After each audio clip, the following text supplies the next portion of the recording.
Well, hello everyone, and I'm back. Jilly Bites is back.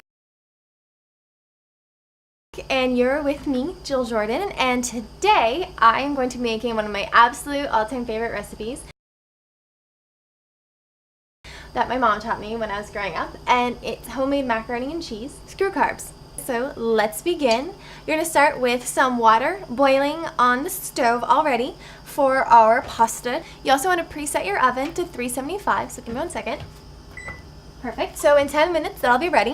And then here is where we're going to make our sauce, and that is going to make all the difference between the generic macaroni and cheese and your macaroni and cheese. You start with equal parts flour and butter. So we start with some flour, and then we're going to go into our butter. That looks about even. There it is. And keep it over like medium heat so that we can get the butter and the flour all mixed quite nicely. Because in order to make it the creamier, the better, the more sauce you need. Just don't burn it. And then as soon as it's kind of starting to get that lovely little mixture going, you add your milk. And then at the end, you're going to add your cheese, which kind of makes macaroni and cheese important. Now, the most important secret ingredient, at least a secret to me and now to you, is Worcestershire sauce. I know it's not really pronounced that way. That is how I say it. Yeah! Time for milk. I prefer fat-free milk, or you can use whatever milk you like.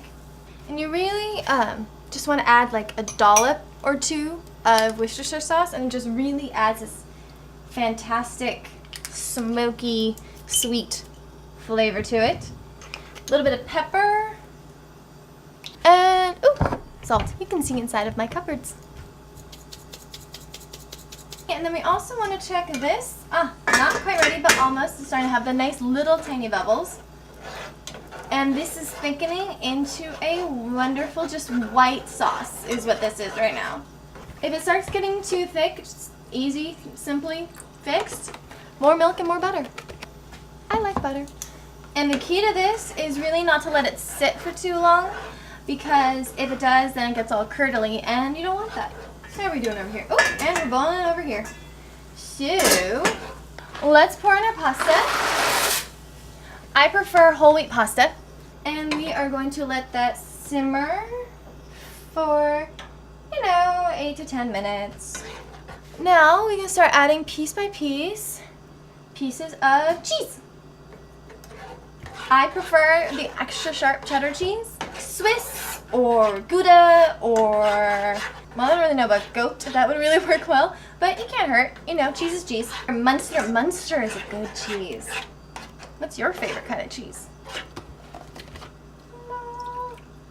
Let's add a little more cheese.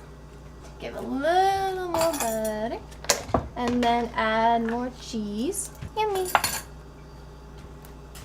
You could add all the cheese at one time. I really prefer to do it in stages, so that way it doesn't become a kind of thick mess.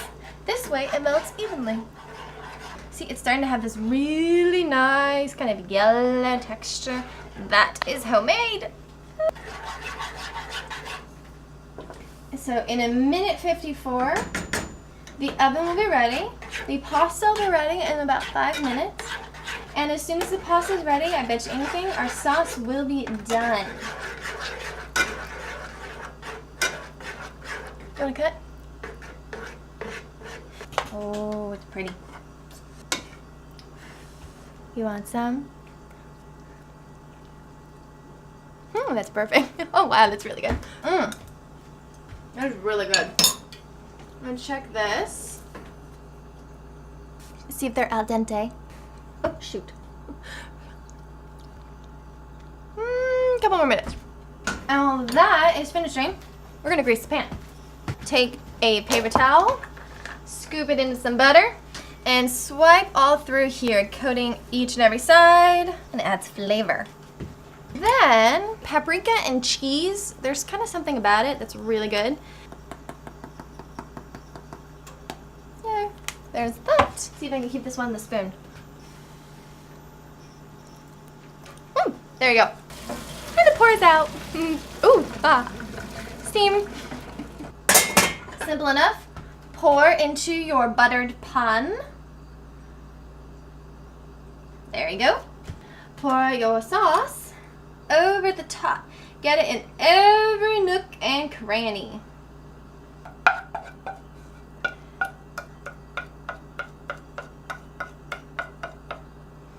We want each and every piece to be smothered in cheesy goodness.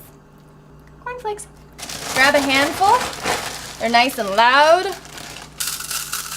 Crunch them right on over. There we go, nice and even. And instead of adding more cheddar at the top, or on top, I'm gonna add a little bit of our herbed feta. Yummy. So let's just kind of drizzle that across the top. You're gonna bake this for about, 25-30 minutes. And you wanna make sure that all the cheese is melted, everything's kind of bubbly, it's all warm throughout.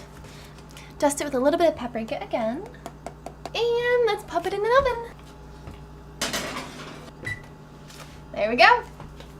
So our timer just went off. I'm gonna check it out and you can see what's going on. Oh. Use your mittens, it's hot. So as you can see, it's kind of been like browned right there. The cheese on the end is brown.